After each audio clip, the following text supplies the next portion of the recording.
Were you more or less confident in Philly after last night? Let me start with the positives. Philly showed me a lot of heart last night. Like, I went into this game thinking, okay, Miami's the mentally tougher team, and Philly's the more talented team. So let's see which prevails, all right? And I got to give Philly credit, you know, coming down from a 14-point or back from a 14-point deficit in the second quarter, 13-point deficit in the third quarter. I thought that was impressive. And I think, look, with Nick Nurse, I think they're better coached than they have been in several years, really, that Embiid's ever had. And I think they have more offensive depth. Like, we saw Nick Batum. I'm not expecting him to do that maybe ever again in the playoffs. No. But still, he stepped up last night. But if it's not, you got the two stars, obviously, with Maxey and Embiid. Tobias, Oubre can have a big night here there. Yeah, so I like, and Kyle Lowry's there. Yeah, so I like what I saw last night, except Joel Embiid was laboring through 4 quarters. Wow. I mean, he clearly, what was he, 70% maybe? I don't know. But I have no faith. He's not going to get healthier during these playoffs. Like, playing, 7 games, the next 7 games at playoff level intensity against a physical team like the Knicks, it's not going to make him healthier or any better. He's dead wrong about that. Let me explain why. I've now mentioned this in a couple videos that I've posted today, but in case you haven't seen those, let me just explain this real fast before I let the clip roll. What he's saying is dead wrong. He is going to get healthier because he is rehabbing. The best example that I can use of this is the push-up example that I keep using, is that let's say you can do 25 push-ups. And on that 25th push-up, you are trying so hard, and you just barely get it, and then you collapse to the floor, okay? The next time you go and do push-ups, within a couple of days later, you should be able to do 26. So when you do 25, you're not about to fail. You get to 26 or 27, and then that's when you're about to fail. And then you collapse. And then, as you keep going, it'll be 28, 29, 30.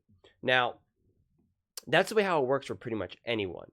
Now, this is especially true if you normally could do, let's say, 50 push-ups, but you got injured, you took some time off, you got surgery, whatever it may be, and now you can only do 25 push-ups and you need to get back to 50. You improve rapidly. Rapidly. You'll fail at 25, and then a few days later, you'll be able to shoot up to 30 maybe, and then you'll fail again at 30, and then you'll go to 35. Like, it's you recuperate and get back what you've already had so much faster. So he's wrong. He is going to get healthier. And the other perfect example of this is what my own doctor told me directly when I had the same surgery as Joel 3 different times, is that let's say you get knee surgery, right? Your knee is all that, and now you're recovered or whatever, and you're still going through the rehab process. If you can, let's say you walk 2 miles and you're fine. 2 miles and you're great, your knee feels fine. And that's the most that you could walk. Now you push it to do 2 miles, 2.25 miles. Your knee is going to be all sore. It's going to be swollen. It's going to be painful, and it's going to hurt. Okay? And then the next time, you wait a few days and now you're fine. You feel good. You walk 2.25 miles. You won't feel soreness. You won't have that same level of swelling. You'll be okay. Now, if you push it to 2.5 miles, you'll get soreness. You'll get swelling. This is what my doctor always said. Every time you exceed what you're able to do, that's when you have those issues. But once you're able to exceed that, that becomes kind of like your new baseline. That is where Joel Embiid is right now. This was an incredibly intense and the most intense and exhausting game that he has played since he's come back. So in theory, it should actually get easier and easier and easier. I'm not going to tell you that he's going to be 100% throughout the playoffs. I really have zero idea. My guess is probably not, but I don't really know. If they play long enough and they can make it to the finals, there's a chance. But I reject this idea that he's not going to get healthier, because he actually is. He's going to get more conditioned, because the missing piece right now for him is not necessarily the knee injury. It's his endurance. It's his cardiovascular system, which only improves by pushing it to the limits, by pushing it to what he's doing right now. So in theory, he should actually get stronger and better and more conditioned. The only way you can get into playing shape is by playing. So I just wanted to point that out.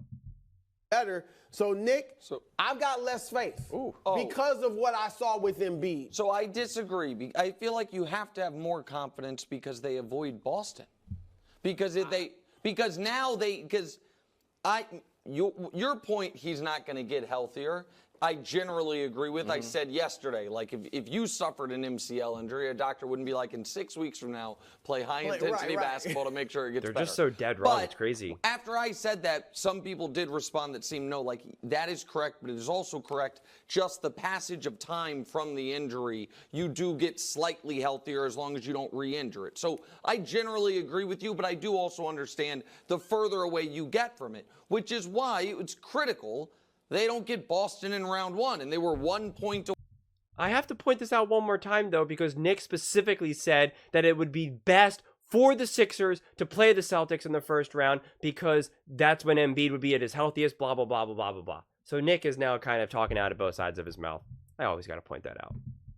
Away from getting Boston in round one. I also think your point about Nick Nurse is a good one, the best coach he's ever had, and I think a great coach. Not historically great, but amongst today's NBA head coaches, I think he's a top 5 coach. And I'm biased here because he's a friend of mine, but I also think I'm honest. I think Daryl Morey's done a great job filling out the roster and getting tertiary and, you know what I mean, whatever the fourth level of tertiary is, pieces like a Nick Batum, who on a night can fill it up, getting Kyle Lowry for next to nothing and him becoming a key player. I like their supplemental pieces. And maybe 32-8 has to mean something. And I don't think 32-8 is a 65-win pace. I don't think that is what they are. But even since Embiid's come back, they just keep winning when he plays. Yeah. He hasn't looked great. And yesterday he collapsed on a free throw. Like I think he was doing like a knee bend, like go in, but then because the knee's not strong enough. I thought he was joking. No, he really collapsed. No, what I thought he was doing. If you guys, I should have had Hubs pull the video. Sometimes when he shoots free throws, he does like that little almost trying to put English on it afterwards. And I think while he was doing that, he lost his balance a bit, so that's why he went down. But they do keep winning. You're ignoring the elephant in the room. I mean, you're right. 32. If he were healthy, I would think they've got a really good chance to get out of the East. Finals. Now, virtually no chance to get out of the East. Okay. Here's his stats since he's come back. I mean, remember LeVar Ball? Never lost? Yeah, he hasn't lost since he's come back. He's 6-0. He's only played 32 minutes. Good. I know. Last night it wasn't good. It was the second worst of the season. 6 for 17. But he was excellent in the fourth, right? He was nice. Yeah. I mean, a bad game, and he had 23 and 15 in a win against a pesky Heat team, but that's what I wanted to point out. I'm both more confident and less confident, which I know sounds weird, because I thought Embiid was going to be a little bit more conditioned. I'm less concerned about him getting healthier, as I've already mapped out. Which I do think, I'm very confident in what I said with regard to that, because it's not an opinion. It's actual just science. Like, this is what I just said all about recovering and all that. It's not my opinion. It's literally science, and also what I know from direct personal experience. But that's neither here nor there at this point. The fact is that they were able to still win and play well, even when Embiid was not at his optimal level, which is something that the Sixers and Embiid has never had. Never had. And that is because of the pieces. They do finally have someone who can make threes when need be. They do have someone who's young and twitchy and can, do all the dirty work like Kelly Oubre Jr., as well as now Maxey. Maxey is so exciting. I mean, if you've never really watched Maxey and you saw him last night, that wasn't even the best representation, but you still got to see his speed. I mean, the dude is just lightning, and it really works well with Joel Embiid. Embiid was absolutely more tired, so that's why I have a little bit less confidence in terms of Philly, but I still do believe that they absolutely have a chance to get through the Knicks, and then what would they have to most likely face? The Pacers? I'm not seeing that being like the hardest path forward, as well as then the Celtics. My thing was always like I could see them getting to the Eastern Conference Championship, and it would depend now against the Celtics. If Embiid is this belabored until when he reaches the Celtics, then yes, I think he will have a tough time beating the Celtics. But if my theory is correct and he gets his, his conditioning underneath him, and he's just getting stronger and better, then I believe that they absolutely could beat the Celtics. Nick Nurse has really wildly impressed me with coaching.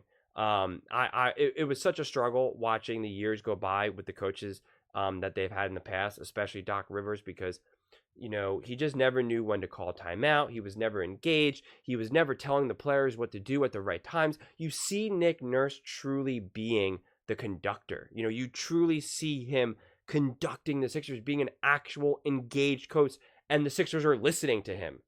I don't think people listen to Doc as they once do. I just think it's a different level in that regard, and there's more respect for a Nick Nurse.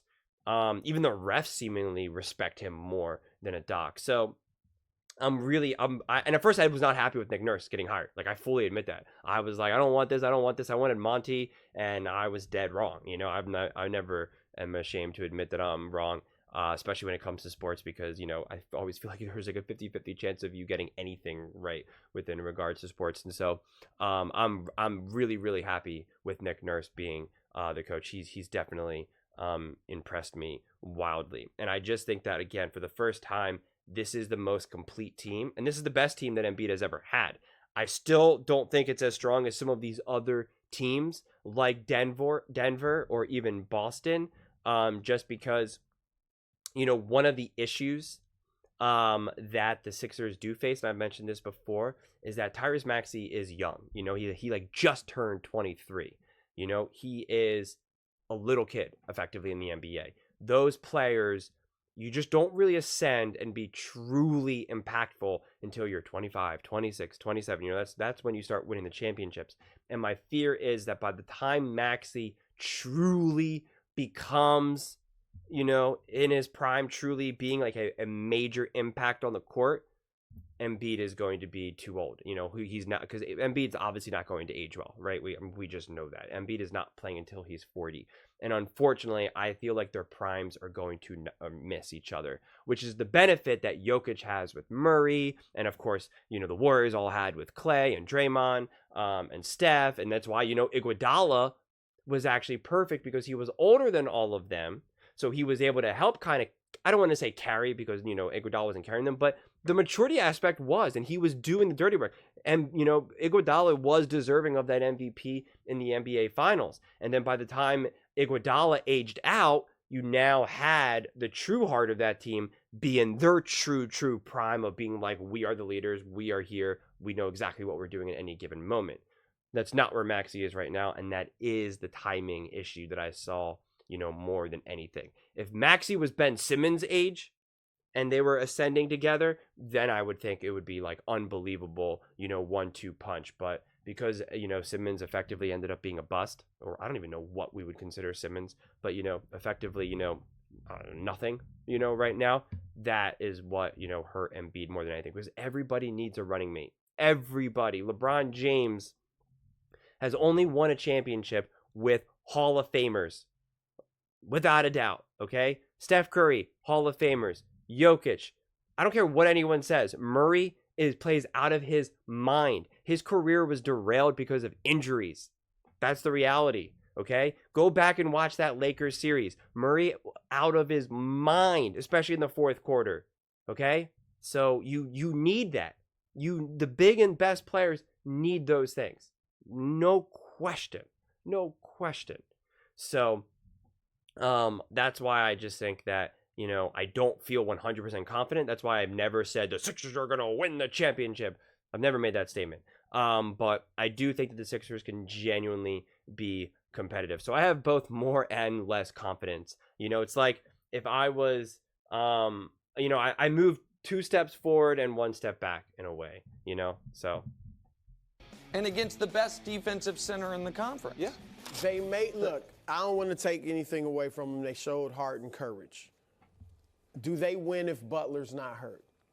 Well, and I would honestly say I don't think they beat Miami in the series if Butler was there. They would have won that game. It'd be a tough 6-7 games. Okay. But I said that about Zion. I got lambasted. No, And Embiid played the Heat in a very important game at the end of the season, and they won. So I don't know. You know, Bruce just kind of. I think that's fair, and I agree with you that Embiid at this level of health, they are, you know, the clock is ticking on their season, but you now do have more time.